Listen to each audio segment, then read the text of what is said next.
The House voted today to rein in the president's war powers as it becomes increasingly clear the Trump administration lied to justify an unconstitutional act of war. For more on this, it's time for a closer look. Amid lingering tensions and unanswered questions from a crisis he started with Iran, as well as an impending impeachment trial in the Senate, President Trump took questions at the White House today and decided to whine about the fact that no one gives him credit for giving up his presidential salary. Trump tried to say that he donates the money to good causes, like fighting the opioid epidemic, but it didn't quite come out the right way. I spent a lot of my own money, and I always asked the question, I said, I wonder if it was necessary, because I don't think anybody even knew that I was spending it. I'd mention it every once in a while, but I don't know. For instance, I give up my salary. It's $450,000, approximately $450,000 presidential salary. I give it up. It goes to, usually I give it to drugs. I don't think that's how you want to phrase that. You give it to drugs. Which drugs do you give it to? Are they downers? Is that why you always look like you just downed a bottle of benzos during a gas leak? Trump's deep insecurity, of course, is one of his many off-putting qualities, but the one particular quality we've seen on display yet again this week is his fundamental lawlessness. Remember, in the last week, he repeatedly threatened to commit war crimes against Iran, saying he'd target sites important to Iran and the Iranian culture. And I would just like to point out that the guy threatening to destroy Iranian cultural sites is the same guy who lost his mind when people suggested taking down Confederate statues honoring white supremacists here in this country, despite the fact that most of those statues, like this one, are ugly as hell. That is a real statue. Look at that face. That statue looks like it just found out the South lost the Civil War. So Trump threatened multiple times to destroy cultural sites in violation of the law, which meant the Secretary of State and the Secretary of Defense had to go on TV and try to reassure people that the president would not, in fact, order them to do something illegal. We'll behave lawfully. We'll behave inside the system. We always have, and we always will. The American people should know that every target that we strike will be a lawful target. I'm fully confident that the president is not going to, the commander-in-chief will not give us an illegal order. Oh, you're confident he won't give you an illegal order? He ordered his ex-fixer to illegally cover up an affair, and he personally wrote the check for the hush money while he was president. Look at that. That's the check. Lots of presidents have scandal, but Trump's the only one who paid for his by check. If you go to the National Archives, you're not going to find a check with George Washington's signature on it that says, "Sorry about your cherry tree."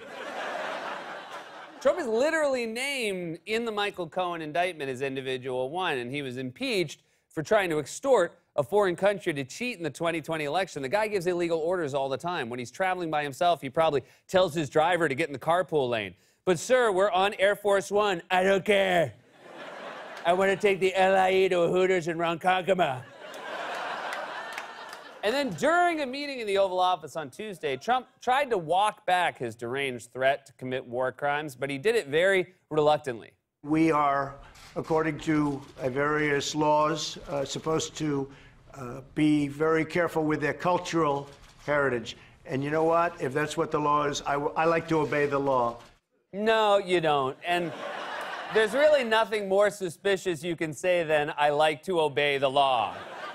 Imagine how that would go in a real-life situation if a cop pulls you over and says, "Do you know how fast you were going?" And you just respond by saying, "I like to obey the law." They're gonna find that bag of Coke in your glove compartment. Sir, is that why you've been sniffing so much? I give all my money to drugs. And now, members of both parties have become increasingly convinced that the strike that set off this latest crisis, the assassination of Iranian General Qasem Soleimani, was an unconstitutional act of war. Trump and his team have tried to justify the strike by claiming Soleimani posed a, quote, imminent threat. But watch how cagey Secretary of State Mike Pompeo has been about it. President Trump says that General Soleimani was planning a, quote, imminent attack. What was the plan? Who were the targets, and how soon? There's things we simply cannot make public about what it is we knew at the time and what, in fact, we know today about the continuing activity. So was the justification in that he's been this destabilizing force in the region for so long, or was the justification this imminent threat? Chuck, it's never one thing. When you say the attacks were imminent, how imminent were they? Were we talking about days? Were we talking about weeks? If you're an American in the region, days and weeks this is not something that's relevant. If you're looking for imminence, you needn't look no further than the days that led up to the strike that was taken against Soleimani.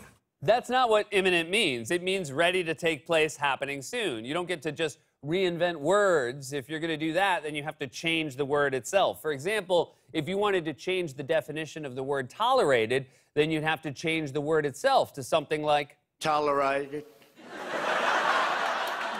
Now, in general, there's zero reason to trust anything the president or his aides say. They're all proven liars, and even when they're not lying, they get basic facts wrong and make dumb mistakes. For example, just yesterday, the president lied about the Obama-era Iran deal and said this: Iran's hostilities substantially increased after the foolish Iran nuclear deal was signed in 2013.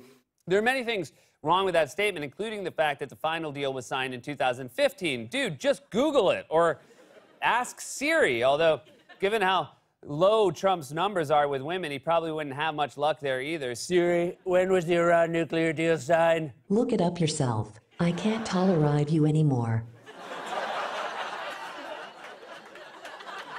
So they claimed a top general posed an imminent threat in order to justify an assassination that sparked a crisis that put us on the brink of a horrific and disastrous war. Then yesterday, the Trump administration sent briefings to Congress to present evidence of the, quote, imminent threat. And members of both parties came away from the briefing unconvinced. We did not get information inside that briefing that there was a specific imminent threat. I think it is likely because it doesn't exist. There was no specific information given to us of a specific attack. My reaction to this briefing was it was sophomoric and utterly unconvincing. The basic theme of it was the administration essentially saying, trust us. One of the messages we received from the briefers was, do not debate, do not discuss the issue of the appropriateness of further military intervention against Iran.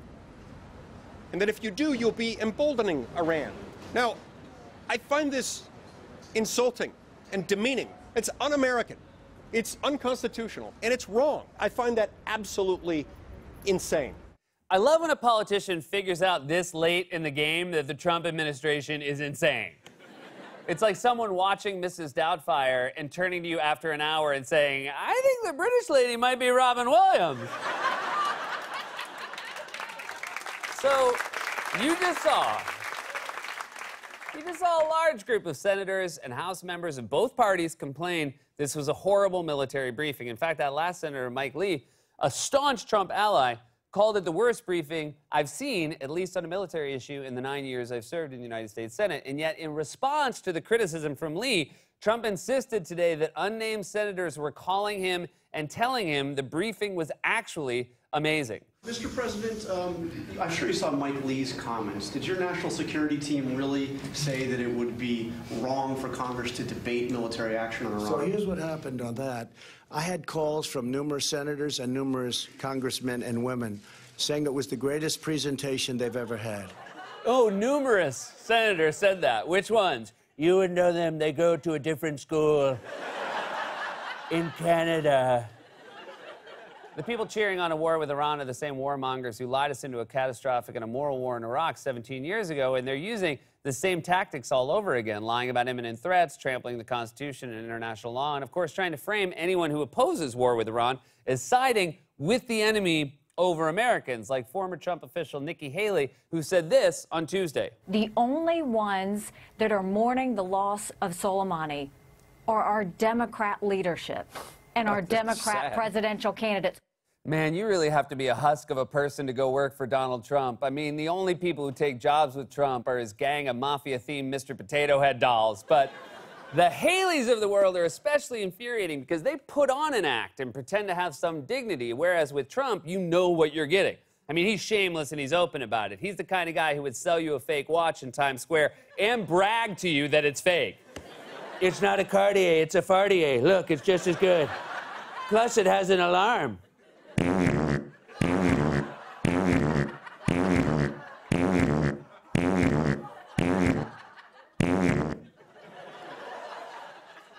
And then there's Georgia Congressman Doug Collins. Now, you might remember him as the auctioneer on Adderall, whose job it was to shout a bunch of incoherent nonsense during the impeachment process. So no one could actually understand what he was saying. This idea of throwing law and fact, we've disproven the facts. We've talked about the law wasn't broken. They didn't put it in the Constitution. So I can yell on both of them. I can talk about both of them. I still have not got a transcript. We still don't know what we got. In the White House still has not got their stuff. I was told I couldn't, even though there have been staff conversations well before. I was told I was asking too late. That's almost like saying, why don't you ask, frame your questions differently. He said this is what he wanted to look into. He said, as he said, help us as a country because we're trying to heal.